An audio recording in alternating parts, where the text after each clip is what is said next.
Hello everyone, today we will discuss about the democratic right. Democratic rights, first of all we discuss about the what is right.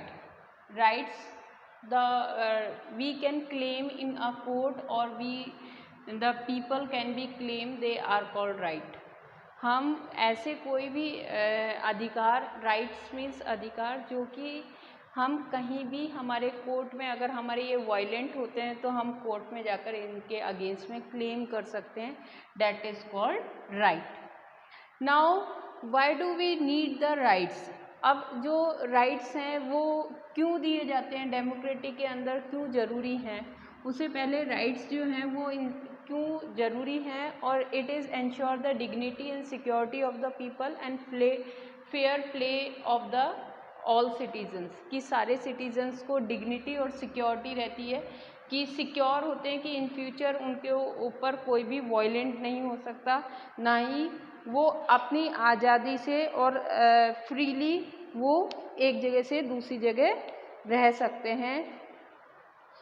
तो dates a right in a democracy. Democracy के अंदर rights इसलिए भी ज़रूरी है क्योंकि उनकी जो पीपल्स हैं उनकी dignity, security and fair play all citizens, की सारे लोगों के साथ जो सिटीजन्स के साथ अच्छे फेयर प्ले होगा. That's why we need the democratic rights.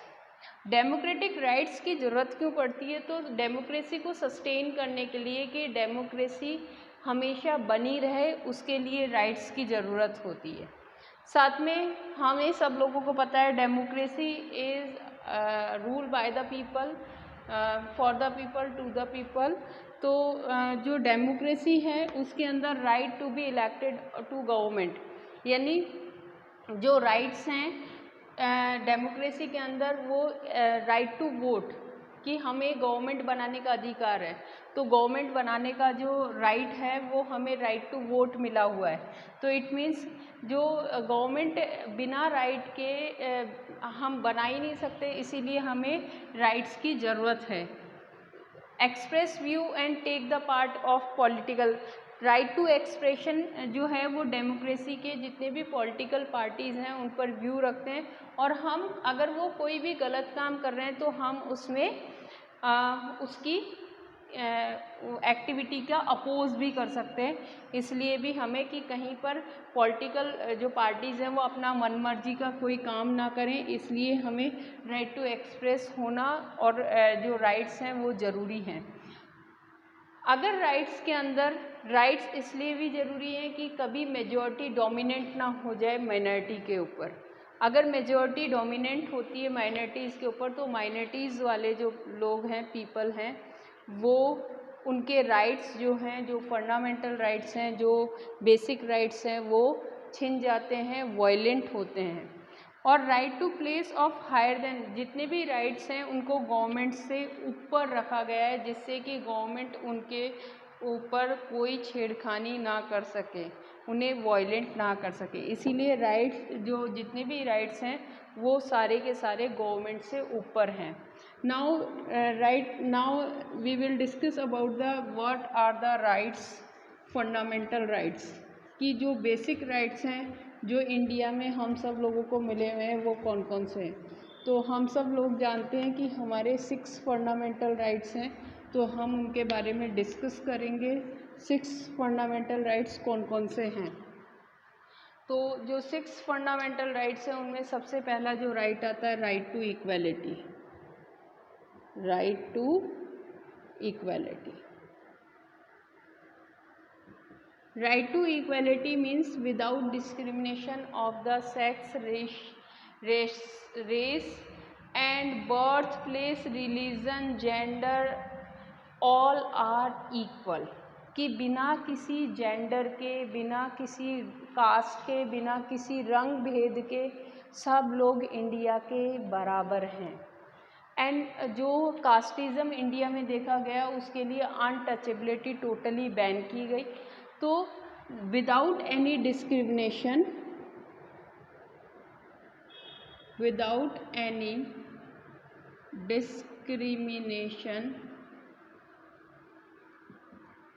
on the basis of caste, birthplace, color, gender, all citizens are equal before the law. Citizens are equal. Now untouchability is totally banned. Now the second fundamental right is right to freedom. Right to freedom. This is the another important fundamental right, and it's a guarant कि ये क्या गारंट देता है कि हम equal, ये हमें guarantee देता है right to freedom of speech and expression, कि हम हमारे व्यूज़ को और एक्सप्रेशन को खुलकर रख सकते हैं। दूसरा जो इम्पोर्टेंट फंडामेंटल राइट कि हम कहीं भी पीसफुल मैनर में कोई भी असेंबली ऑर्गेनाइज कर सकते हैं। थर्ड, हम कोई भी एसोसिएशन बना सकते हैं। फ्रीडम टू फॉर्म एसोसिएशन, हम कोई भी एसोसिएशन फॉर्म कर सकते हैं। Now freely move to in a country, freely move in country, हम एक स्टेट से दूसरे स्टेट में फ्रीली मूव कर सकते हैं बिना किसी परमिशन के। हम कोई भी ऑक्यूपेशन कंट्री के किसी भी पार्ट में स्टार्ट कर सकते हैं।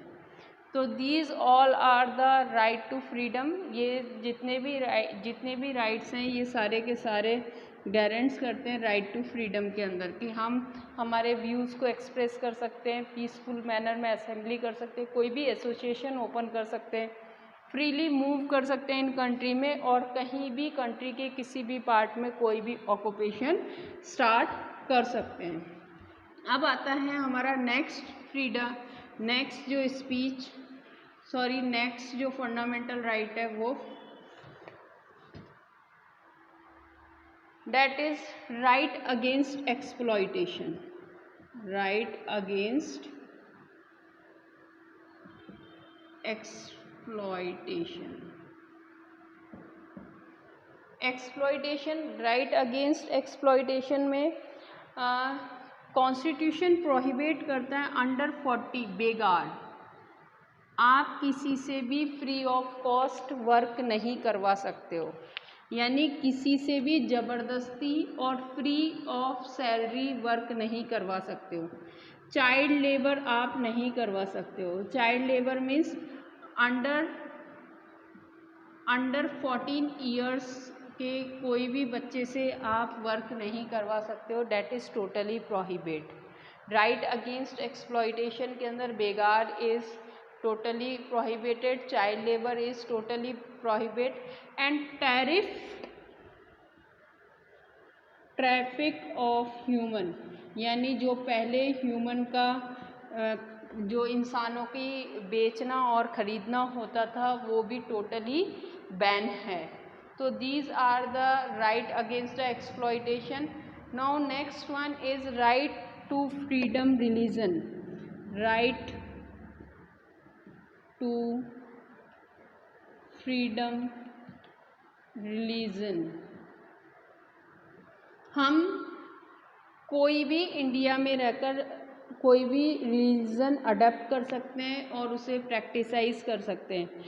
नो स्टेट रिलीजन, हमारे कंट्री का कोई भी स्टेट रिलीजन नहीं होगा। अगर स्टेट रिलीजन नहीं होगा, साथ में हम every person has right to confess any religion, any person without any pressure confess any religion. India का कोई भी पर्सन कोई भी रिलीजन को कन्फेस कर सकता है और साथ में उसे प्रैक्टिसाइज कर सकता है, प्रोपोगेट कर सकता है. So this is all about this one is the 3 fundamental and this one is the 4th fundamental right. Now the 5th fundamental right is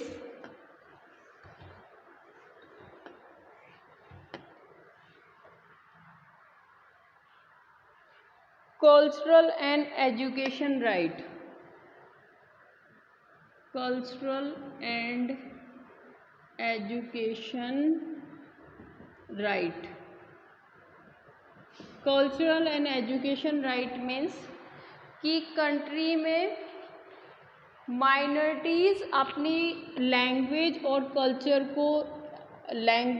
and culture को प्रिजर्व करने के लिए कोई भी इंस्टीट्यूशन रन कर सकती है, उनको कंजर्व कर सकती है और साथ में वो उसको कोई भी एजुकेशनल इंस्टीट्यूशन एस्टेब्लिश कर सकती है.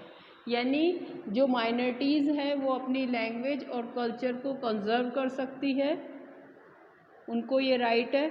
और साथ में वो कोई भी इंस्टीट्यूशन ओपन कर सकती है, उनकी ओन एजुकेशन इंस्टीट्यूशन एस्टेब्लिश कर सकती है. And last one is very important, that is constitutional remedy.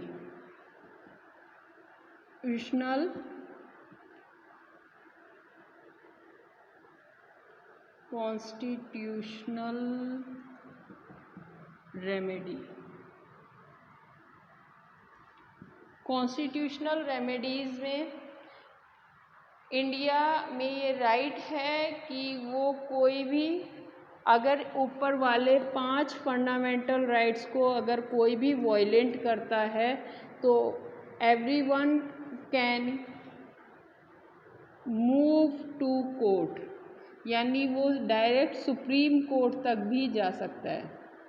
अगर कोई इंसान इनको वायलेंट करता है तो कॉन्स्टिट्यूशनल रेमेडी इन पांचों जो फंडामेंटल राइट हैं इनको प्रोटेक्ट करती है और वो इन पांचों जो फंडामेंटल राइट है इनको इनके बिहाफ पर वो सुप्रीम कोर्ट और कोर्ट के अंदर जा सकता है. तो this is all about the fundamental and democratic right. Thank you. Have a nice day.